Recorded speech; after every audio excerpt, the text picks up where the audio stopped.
explain how to brew beer. I don't know if have any of you ever made beer before, been part of making beer before? Yep, excellent. So beer is a pretty simple thing, actually, overall. It is made up of 4 ingredients, or at least it needs to be made up of 4 ingredients. Does anyone know what those are? One is hops. Okay, hops is one of them. Yeast. I heard water and yeast. Okay, and we're missing one more. Is there a malt in there? There's malt in there. So, of the 4 ingredients, they all serve a purpose, and they're all needed in order to make beer. The first one is malt. Malt is by far the most important. If you have malt, you basically can make beer regardless of what else you have. I mean, you need yeast and water too, but malt is the source of the sugar in brewing. It also is the source of a lot of the flavors. So, malt is basically barley, traditionally. Barley is a simple grain, a cereal grain, and it's used in a ton of different things you'll eat. It provides starch. So when malt as a grain basically makes seeds. The seeds themselves contain starch, which becomes sugar. Starch is what you'd eat if you eat a cereal or anything like that. That's what's providing you all the carbohydrate and all the energy. So malt provides that as well as a bunch of the flavor. It can be handled a couple different ways, and those give you the flavor you're looking for. So I'm going to give you a couple examples of what malt is. Here are 2 examples to start. They're both grain. You can hold these and pass them around if you want. And you can open them and smell them and taste them even if you want. They're good to eat and all that. Basically, there's 2 types there. The lighter colored malt there, which both are barley, is lightly kilned to dry it. So what they do is they wet it and sprout it. That's called the malting process. And that converts all the starch to sugar. And then they kiln it. They heat it. In the first one, the lighter colored one, that's pale malt. That's only really dry. And it provides most of the sugar when you brew. The other one that's there is called chocolate malt. That one was toasted, like you would when you roast coffee. And that provides the flavors like chocolate or roast or what you'd see in a stout. There's another type that's in there that's called crystal malt, where they actually heat it when it's wet and it caramelizes. So that creates the sweet and caramely flavors you'll often taste in a beer. Those 3 basic types together can provide almost any of the basic malt backbone that's used in the brewing process. When you're brewing beer at home, there's a way to skip a large portion of the process, and I'll explain it a little bit later, and I'll explain what that is. So the next thing that goes into your beer is hops. These are hops as often used by brewers. So hops is the flower of a vine, which basically can grow about 20 feet tall in a season pretty easily and makes these cone-like flowers. Most brewers have them dried and then ground up and pressed into pellets where they're stored because they're more efficient to store and more efficient to use.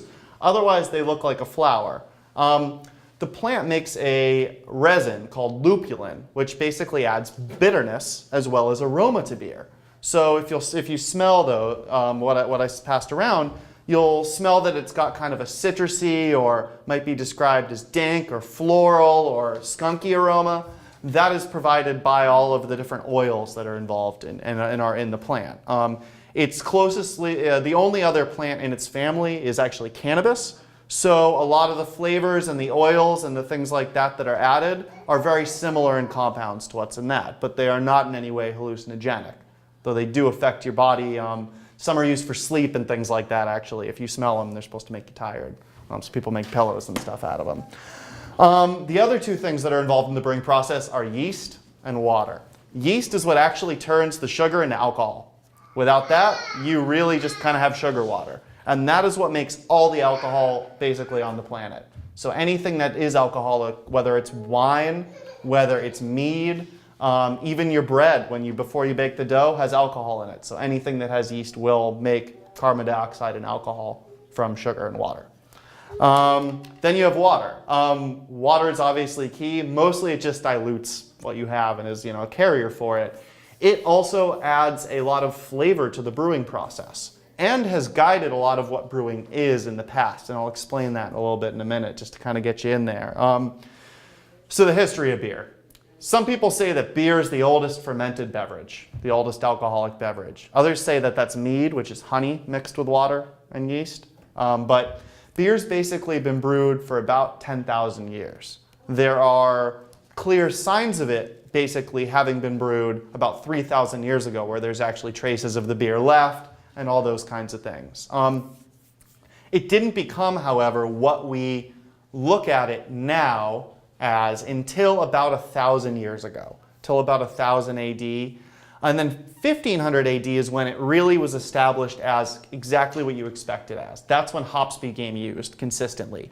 And that's when in the 1500s in Germany, in Bavaria, they started having what's called the Reinheitsgebot, which was the purity law, and is basically what it translates to. And it meant that you're only allowed to make beer using malt, water, hops, and yeast. Nothing else can go in it, or it's not beer anymore.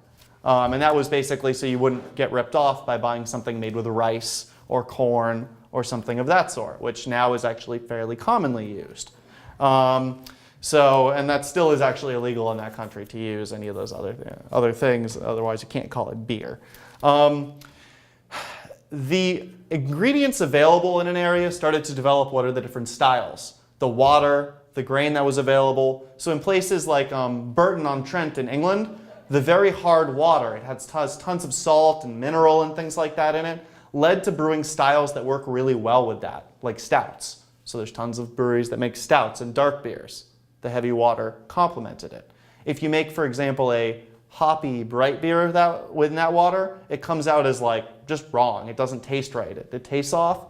So places with very dry water started doing that and making basically beers that are bright and hoppy. Like your Pilsners come from the Czech Republic, where the water has almost nothing in it. So that's kind of a little bit of a guide to basically what goes into your beer. Now, how do you actually brew beer? You said you brewed beer before. Do you remember the process at all? Yeah, it was a Belgian ale. Yeah, my friend had the equipment, so we do the old school. Start with the bucket. And we add everything in. Come back to it a few weeks later once the sugar started eating it. And then all the way to the end, and we're bottling. One at a time. So it was pretty much as primitive as it gets, sort of the start to finish. Most definitely. So if you actually want to brew beer at home, which hopefully you do, because it's fun and it makes cheap beer, and then you get to drink it. And the same kind of goes for any of your alcohols, and I can kind of explain how that converts over to anything else you might want to make, whether it be wine or mead or what have you. But basically, you are making sugar water. Yeast is then turning that sugar water into beer with alcohol in it. So I don't consider myself someone that makes beer. I make sugar water.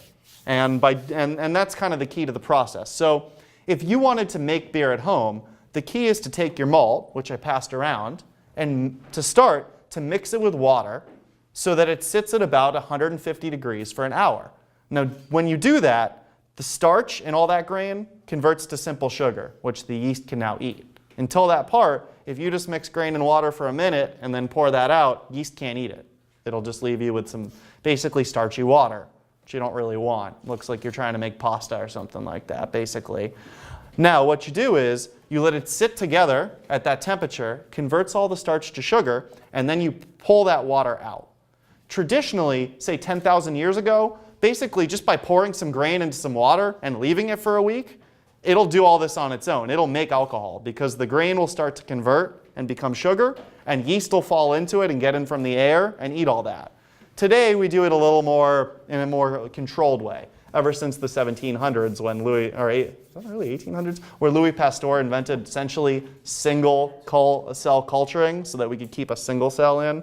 But anyway, you basically take that sugar water, you run it out into another pot, then you boil it. And during that time, you add hops. Now, the reason hops are partially used is because they actually keep away bacteria and other foreign things from eating that wort, that sugar water. So what you do is you boil it, you add hops or any other spices you might be adding back in the day, and then you cool it down.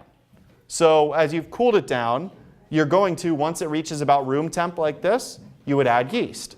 And I'll show you now, if you wanted to do it at home, what I'd recommend to start is you take a big kettle with water and you use this. You can open that up. That is dry malt extract. So what they do for homebrewing and for your convenience is they take grain, they basically put it through the process where they mash it, and that's where they mix it with the water and convert the starch to sugar.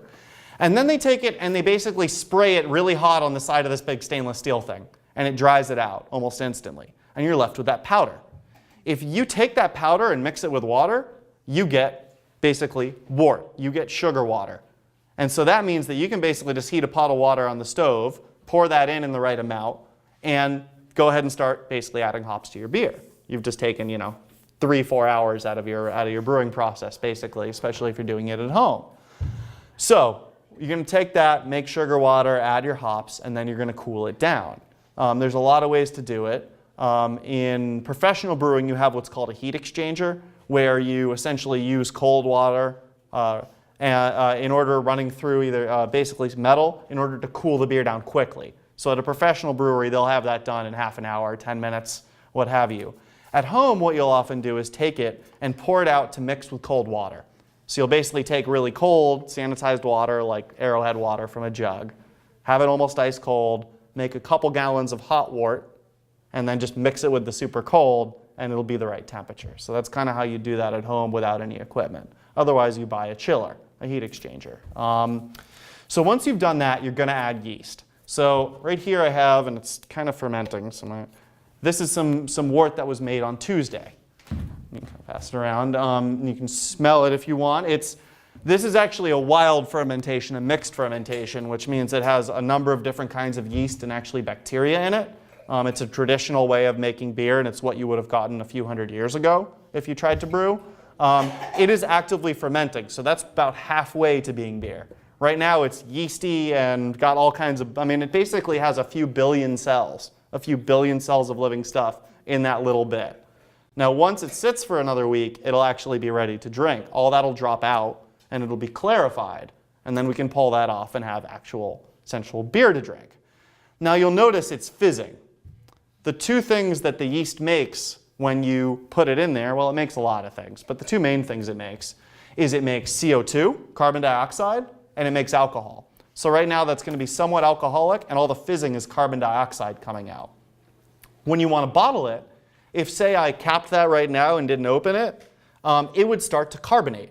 It would start to become fizzy, more and more so. If I did it right now, that glass would probably explode in a couple hours from the pressure. But that's how they get carbonated beer in bottles. Once you've fermented the beer out and you let most of the yeast come out, you basically put it in a container with a little bit of extra sugar and cap it. And that makes the right amount of carbonation, if you do it right, so that it's fizzy in the bottle. And that's called naturally carbonating. A big brewery these days, or even you at home, can take that and basically take a tank of CO2 and just shove the CO2 in using like a little stone, air stone like you'd have in a fish tank. And so that process is done in 20 minutes rather than a week like you'd need to leave a bottle normally. But that's basically the beer making process, very simplified.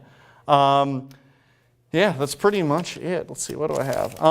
Then there's the drinking part. So once you have that made, you drink it, and it's pretty awesome. It can get you intoxicated, it tastes good, it can be refreshing. That's probably the best part, really. I have a question. So can you talk a little about ales versus lagers and kind of, I guess, why in New Hampshire there's so many of ales but not many lagers? Okay, so there's two different main species. They can mate, but they mostly don't, of brewer's yeast. It's Saccharomyces cerevisiae is the species. And the two types ferment a little bit differently, and there's even a little bit of crossover. And basically what it is that lager yeasts ferment on the bottom of the tank, and they take a lot longer. Lagers are beers like all the big scale macro beers that you'd think of. Budweiser, PBR, Miller, Heineken, those are all lagers. They are dry, crisp, generally, and they take a while to make. So it takes a couple months, at least a month, to make a lager. Because it's at colder temperatures, it ferments way slower. It also makes less flavor.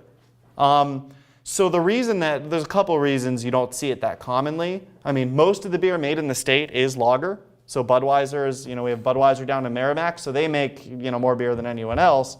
Hence, but it takes a while. So you have to have huge tanks and a good process. They're also not very forgiving. So as a beginning brewer or as a startup company, if you try to make basically a Budweiser, if you have even the tiniest flaw in your process, you can taste the mistake. Whereas if I make an ale, and I'll explain those, you have a little more forgiveness. Ales are different than their brethren from lagers in that they ferment on the top. So the yeast is in solution, and then there's a big layer of it that'll usually kind of cover the top.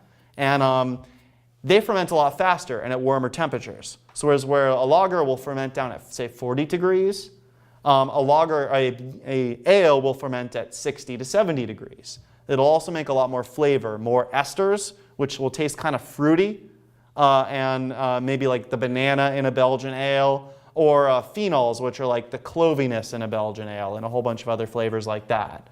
The reason you see mostly those is most of the craft beer styles are focused on that. So IPA stands for India Pale Ale. You'll have a red ale, a brown ale, all those things are ales. They ferment out really quickly. It can easily be 1 week from starting a brew to packaging into bottles and being able to send it out for a lot of them. So they're very quick to make, and they're a little more forgiving because you tend to have more hops and more flavors made. It'll cover up small defects in your brewing process. So that's the main reason you mostly see those. Any other questions about the process or anything about beer? Yes?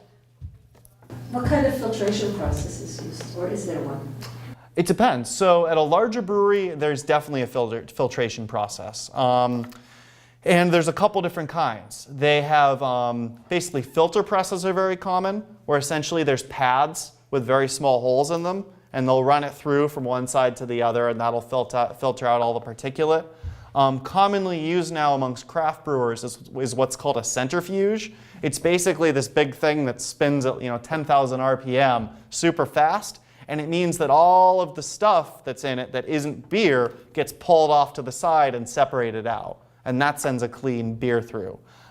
Many beers aren't filtered, and those are essentially unfiltered ales. You'll see them, they'll still be at least a little bit cloudy most of the time. Filtering has its upsides in that it's good for shelf stability and can basically make a very crystal clear beer quickly.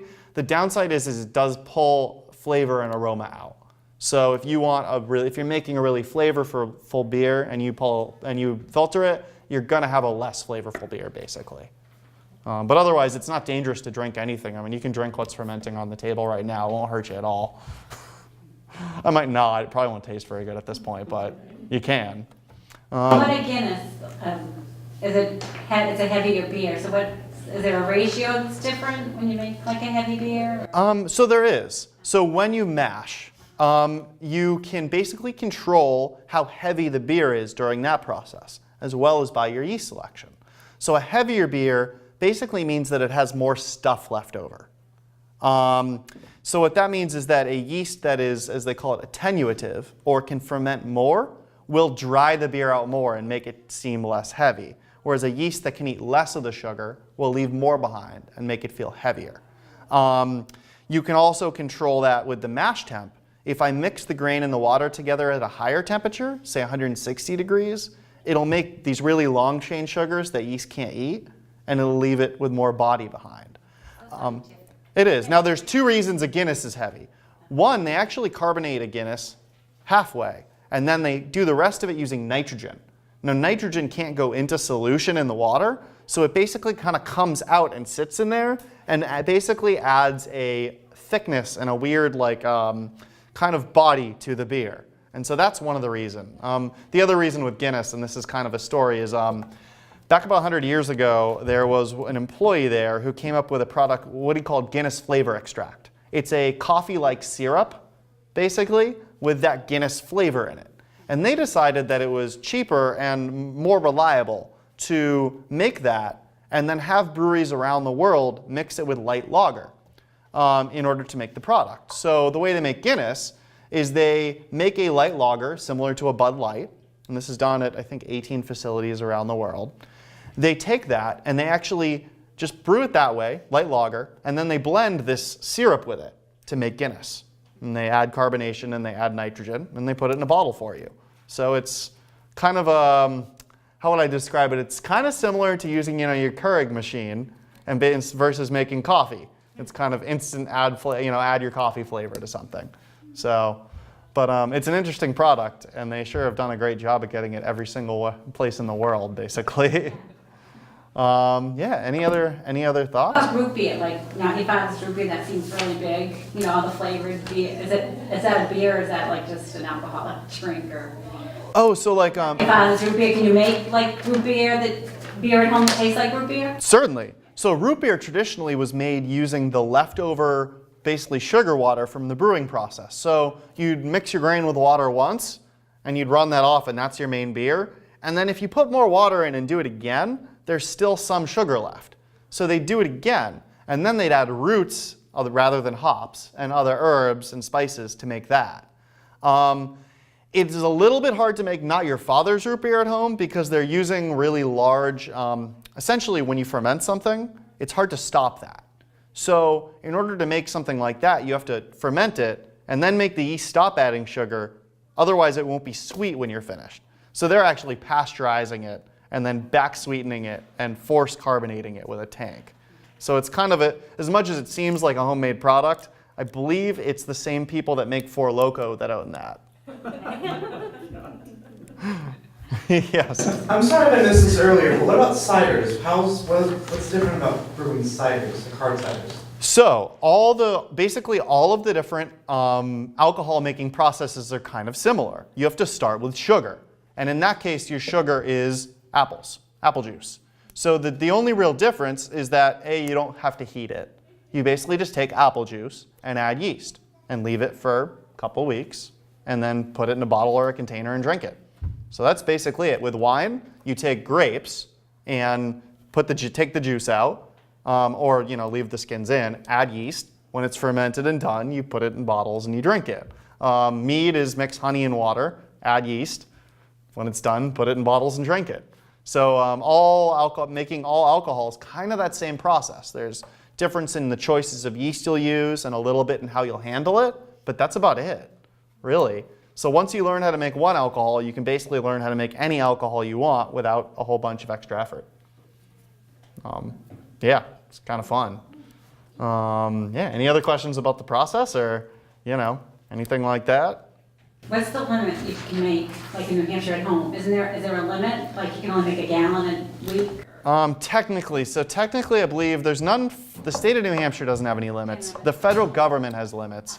They limit a home brewer to 200 gallons a year, which is not a whole ton, really. The reality is I've never heard of a single human being ever get in trouble for that. And really, they'd only count what you have on hand. So as long as you drink it as fast as you make it, you're pretty much good to go. So I wouldn't worry too much about it. Neighbors don't tell on you. Yeah, just don't keep like thousands of gallons around and be like, yeah, I'm just making this for myself. But I don't think anyone will hassle you, really. So there's no limits. Do whatever you want, basically. Side job. Yeah, exactly. Well, you can always get yourself a nano brewer's license. I think it's $1,000 to the federal government and $250 to the state. There was that big article in the paper recently about how craft brewing has become a really big thing in New Hampshire, and it's big in Vermont and Maine, but New Hampshire's catching up. It's true. So in the late 80s, there were only about 30 breweries in the United States, and we're now over 4,000. Basically, what happened is when Prohibition hit, all but the very biggest brewers had to spend, I believe, 5-6 years not able to make product, so they all went out of business. But when they started back up again, only the big guys had money to get going and essentially were able to get themselves and create a market and a business model and laws that kept everyone else out.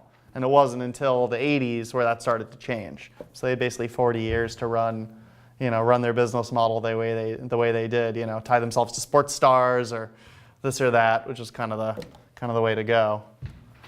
Yeah. Thank you. All right. Thank you. Awesome.